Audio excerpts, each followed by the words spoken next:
Guy Pindu, bonjour. Bonjour. Alors vous êtes artiste local. Vous êtes né à Tours, dans le Finistère. Il y a un petit moment. Vous habitez Banalec. On est très heureux de vous recevoir. Je me souviens de votre premier album qui s'appelle Il n'est jamais trop tard. On a parlé de cet album sur cette antenne. Aujourd'hui, on est là pour parler de votre deuxième album intitulé Harmonica. Tout à fait. C'est un album typiquement instrumental. Ouais. Voilà. Donc c'est un rêve d'enfant qui se réalise puisque je crois que je veux faire celui-là depuis que je suis né. Enfin, en tout cas, je joue de l'harmonica depuis mes 6 ans. Donc. Ah ouais. Voilà. Et pas n'importe quelle harmonica. Vous jouez de l'harmonica chromatique. Donc il y a aussi l'harmonica diatonique. Dites-nous la différence entre les deux.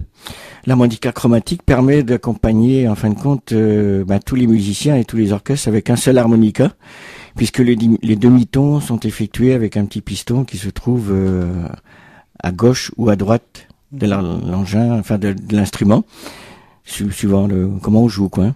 Tandis que l'harmonica diatonique, lui, est plutôt destiné à faire du blues.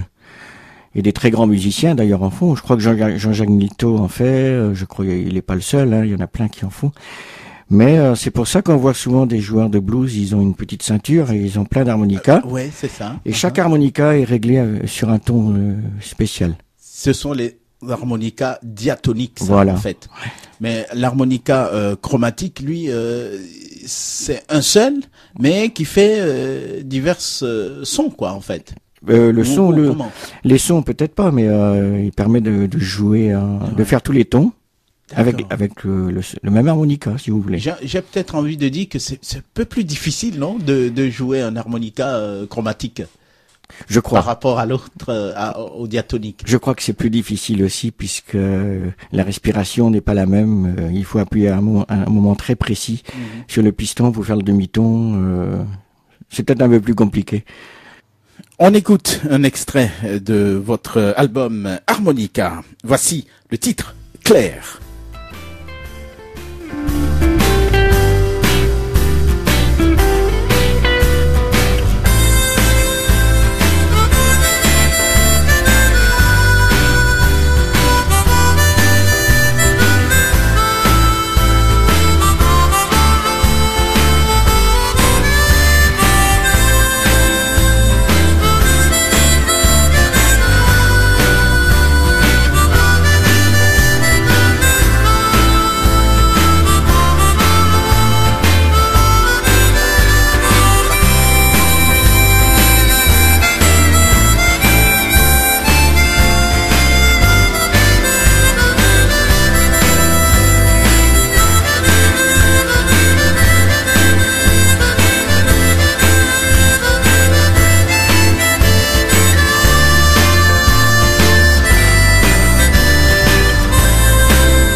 Voilà, le titre Clair, tiré de l'album de Guy Pindu, notre invité. L'album s'appelle Harmonica.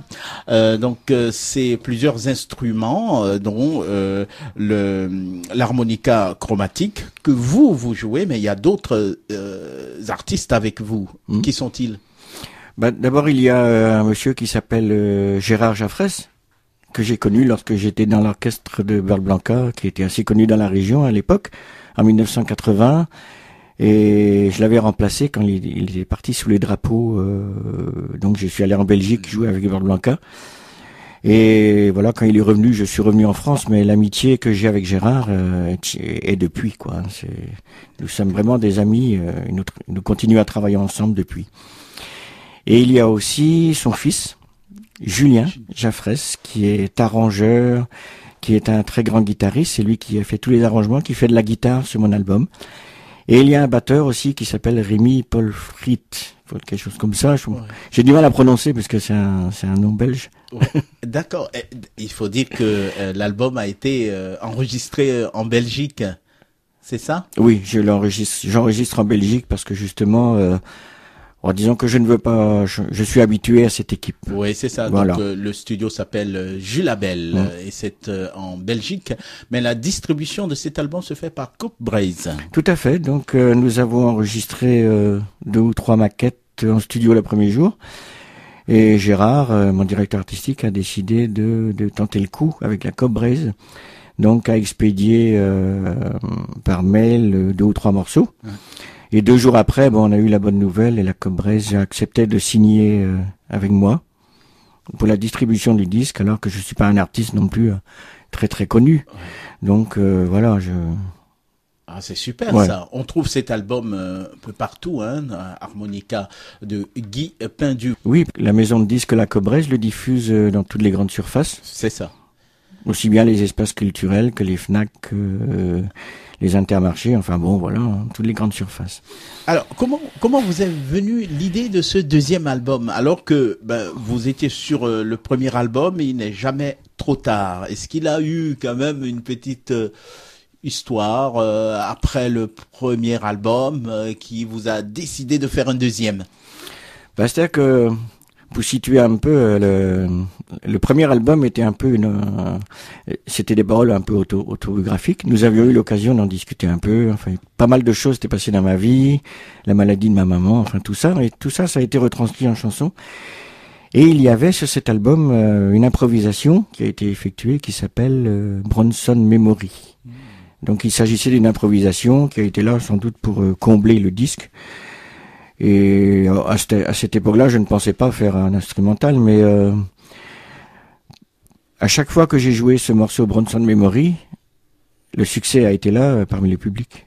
Et c'est le public qui m'a dit pourquoi tu ferais pas, t'imaginerais pas de faire un jour un album instrumental.